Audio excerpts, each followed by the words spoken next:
Hi everyone, Jess and Al from thepsychcollective.com. Jess Ogar, clinical psychologist. I'll just go to psychiatrist. Hi.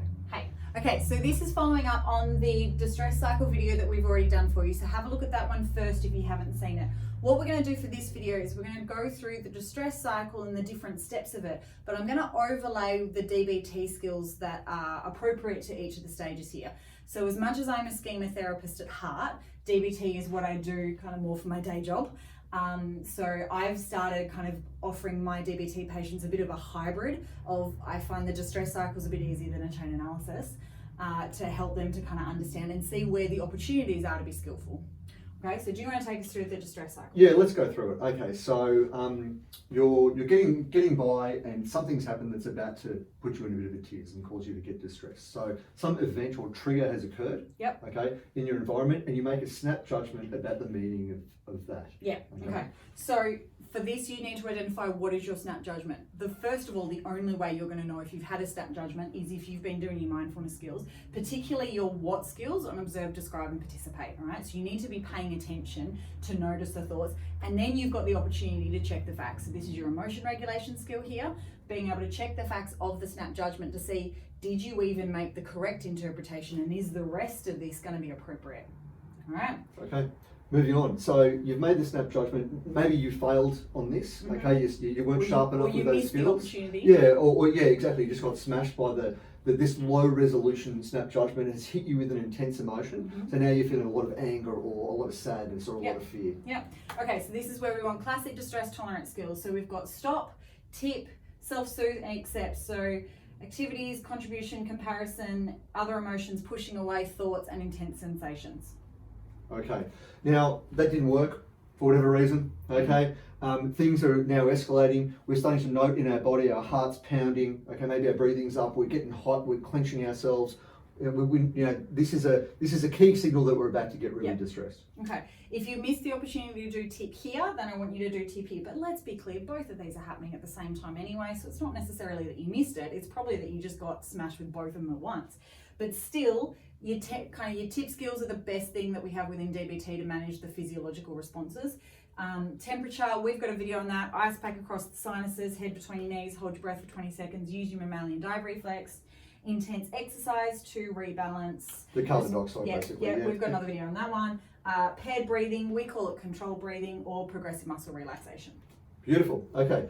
However, that's all been adequate, okay, and now we're getting really quite overwhelmed. So the sadness has become, say, despair, or the anger is becoming rage, okay, or the fear is becoming terror. Yep, we're so getting you're overwhelmed. Really in your emotional mind when this one is happening. So what we want is for you to try and tap into your wise mind. That can be, there's a couple of different imagery guided exercises that you can do. We've got one up on our website where I do a 3 doors imagery to kind of help you identify kind of room number 1 is emotional mind, and room number 3 is rational mind, and wise mind's in the middle. But sometimes simple as asking yourself, is this wise mind? Am I in wise mind? Can help you connect there. Some self-validation, improve, okay, so imagery, meaning, prayer, relaxation, one thing at a time, vacation and encouragement, but also using your cope ahead skill, which is out of your ABC please category for those ones. With the idea that kind of cope ahead for how you're going to tolerate the overwhelm so we don't get here. Okay, but unfortunately we've got here. Yep. We've now got an urge. So if we've become enraged, the urge might be to attack. If we're in despair, the urge might be to isolate, okay? Or if we're feeling terrorized, the urge might be to flee. Yep. If your urge is unskillful or you are not using your wise mind to identify or to kind of promote what the urge is, opposite action. Pretty clear on that one. If this is going to be problematic, then do the opposite. Also an opportunity to bring in some dear man, because maybe some of this has been an interpersonal relation or interpersonal situation, then you can use some assertiveness to be able to try and appropriately address the thing before it gets to the point of regrettable action. Regrettable action. So we haven't been skillful, we've done something regrettable, so maybe we attacked or we fled, okay, so we didn't have an opportunity to learn from that, or we're just isolating ourselves completely. Or self-harm, or problem behaviours, maybe there's been some emotional eating involved. Or drinking to numb the emotions, or those sort of things. Okay, so chain analysis is kind of the classic sort of DBT kind of post-mortem review of what's happened here. Some of my patients find that there's so many steps involved, there's so many layers involved that as a starting point that can be too hard.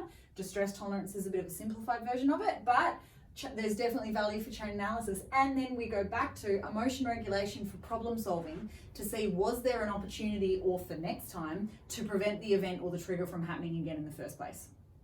Okay, so problem solving is usually kind of after the fact.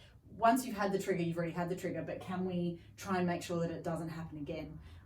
Or we problem solve the event so that we're not getting the cascade of the distress associated with that event. Wow. All right. Okay, there it is. There's a lot for DBT. If you're not familiar with DBT, then to be fair, most of that probably didn't make sense. That's okay. We will check back in on our distress stuff. Our distress page on our website has kind of got some references to a lot of this. So kind of tips, skills, and the Wise Mind thing that I was talking about with the 3 rooms, that's all under the distress tab on our webpage, thesitecollective.com. Thanks for joining us. We'll see you next time. Thanks, guys. Bye.